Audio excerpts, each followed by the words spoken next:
Okay, ladies and gentlemen, I'm going to be reading quotes of the New World Order. Okay, I'm going to be reading quotes that just to show you from the presidents, because I want people to understand that this is for real. I'm just excited to hear this. Listen to this, okay?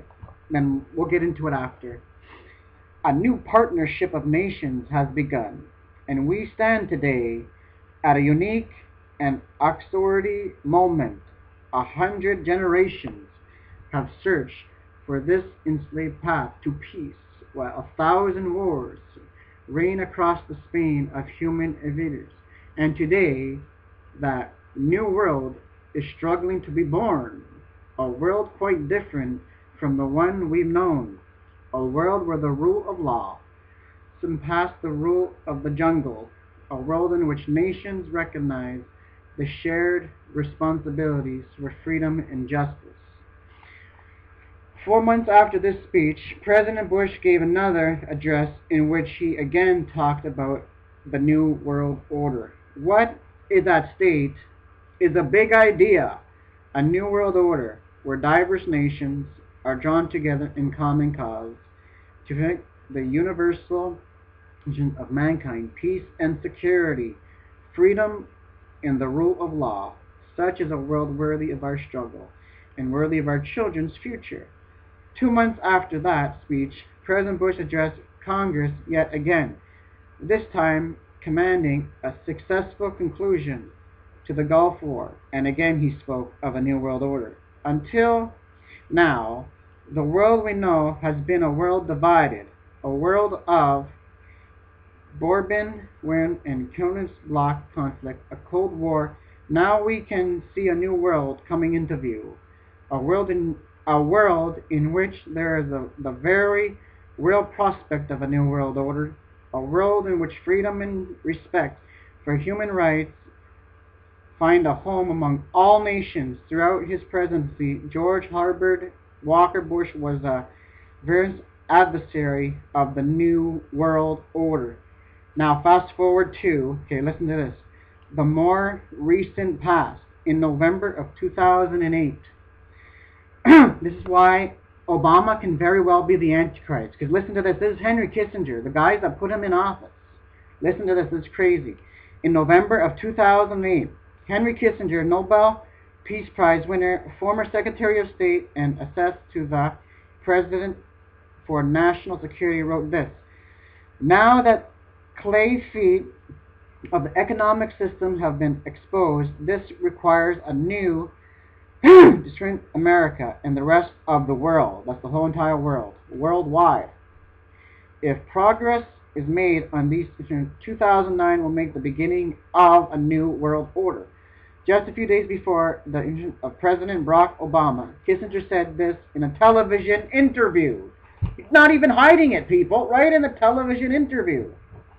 Okay, the president-elected is coming into office at a moment where there are upheavals in many parts of the world. Assembly, you have India, Pakistan, you have the jihadist movement. So he can't really say there's one problem. That is the most important one.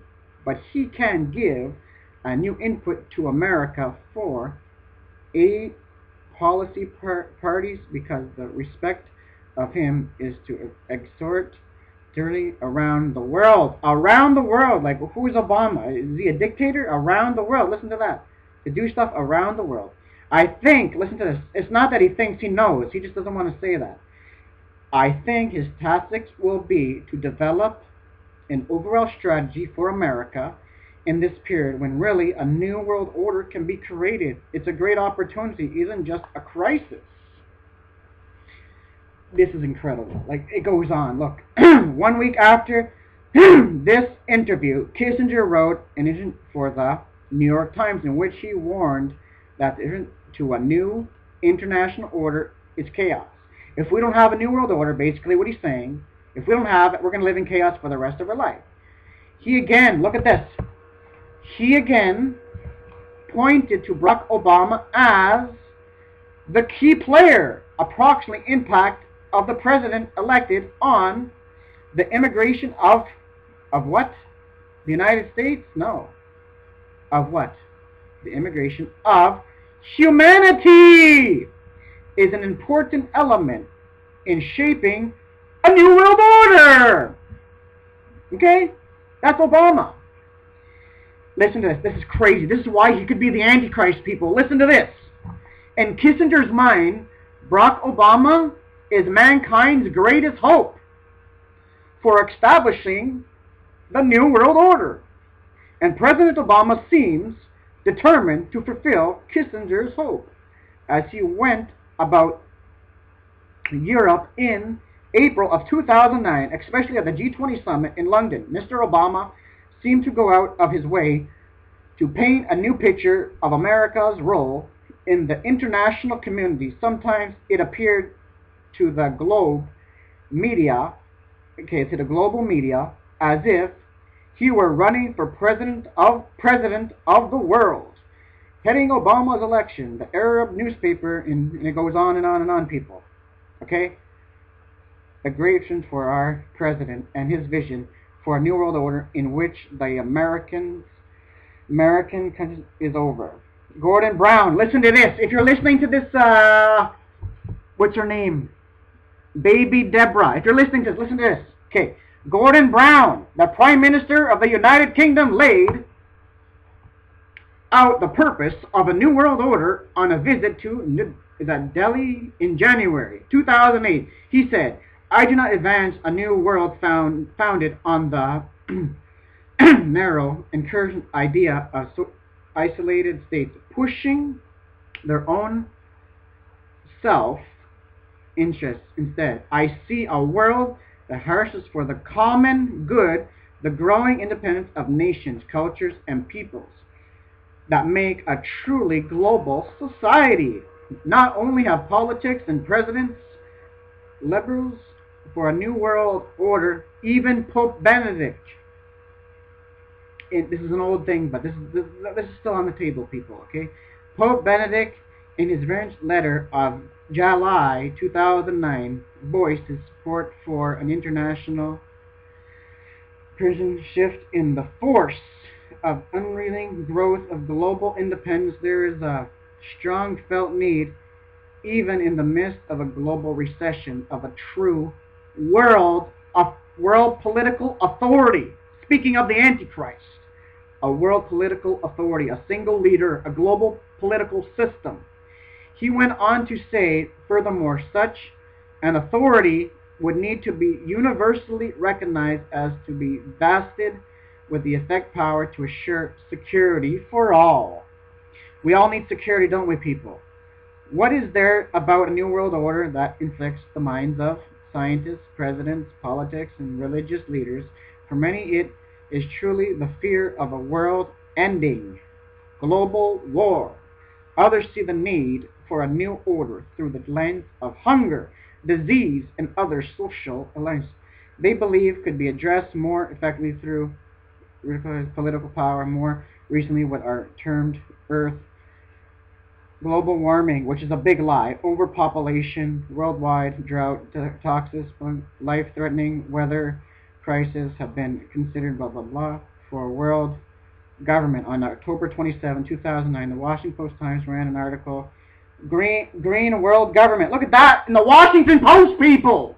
Green World Government. The edition said the environmental is being exposed to chip away at national sovereignty. The latest threat to America's liberties may be found in the influencing sounding company claim, and it goes on and on and on and on.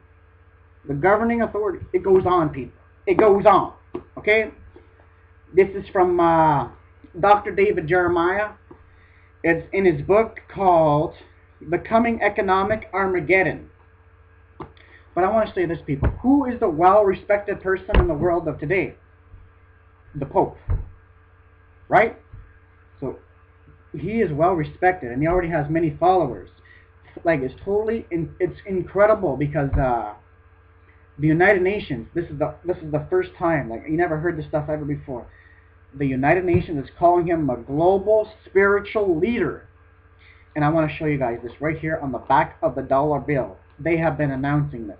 This was all been planned for years. Adam Weishaupt and all this, like the Illuminati, they They have a plan to control all the finances of the world, and so on. It goes on. There's a guy named Leon Trotsky years ago. The first, we need the United States of Europe, and then we'll progress to the United States of the world. Look at this.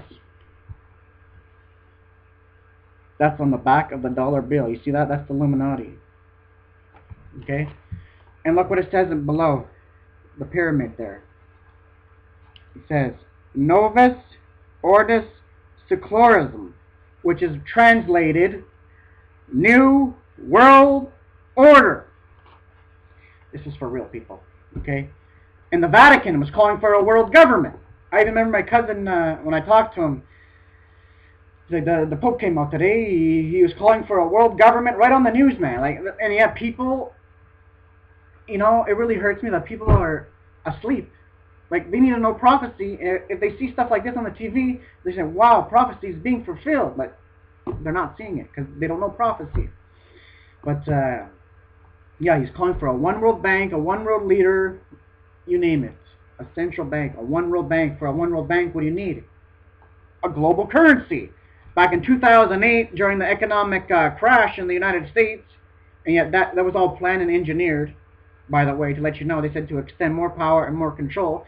But, yeah, right after that, they said to resolve this economic crisis, China and Russia were calling for a global currency, a one world currency. And it's amazing, people. I don't understand how it works, but they said the United States is what's holding up the rest of the world. Once the United States is gone, the whole world's gone with it. That's why the elite are working to destroy America. They're devaluing the currency. I think the dollar is worth only 4 cents now. So the economy is not doing well, and it's not going to turn around, because even George Soros, that's it. George Soros was being interviewed by a journalist, and they asked him, what is Obama's tactic for China? What's Obama's plan for China? He's like, I believe that Obama's tactic for China will be to bring China in to the New World Order. Like, it's crazy. But ladies and gentlemen, if you guys want to learn more stuff, I recommend him, because I give this man total respect. He's a true man of God. He's gone home now to be with the Lord. Grant Jeffrey, One Nation Under Attack. And he has another video. You guys can watch it on YouTube. It's called Shadow Government. But I want to read this to you guys right here before I run out. This is by Grant Jeffrey. How Big Government Liberals Are Destroying the America You Love. One Nation Under Attack. This is what it says. The enemies of free market capitalism have launched their final attack. The United States soon will be reduced to an isolated, improved country with no influence over international affairs. A close reading of prophecy reveals no mention of America. The widest and most powerful nation in history will play no visible role in the claiming events of this age. Prophecy expert Grant Jeffrey has exposed the hidden cause behind the rapid disappearance of America as we know it. No longer will other nations count on the United States to come to their aid. Assured nations will not have to fear the possibility of U.S. relations, because very soon America will be too weak to take action. And just at the time when the United States is weakened nearly beyond recognition, the Antichrist will unleash his evil rule over the world. When America falls, the collapse will come rapidly. It is to your advantage to know in advance what to look for in One Nation Under Attack. You will find a world plan to help you protect your family and your future from the far-reaching economic devastation to come. And this is amazing too. Before I let you guys go, I saw it the other day. They showed it. I was listening to something about Canada. This was in the Global Mail of Canada. G20 summit ushering in the New World Order right here in Canada. And you have my Prime Minister there, Stephen Harper, laughing about it. Well, he wasn't laughing about it. He would just have a smile on his face. He said, Canada, right on the Global Mail of Canada, G20 summit to Canada G20 Summit, ushering in the New World Order. This is here, people. So I'm signing off. I'm letting you go, and may God bless you all.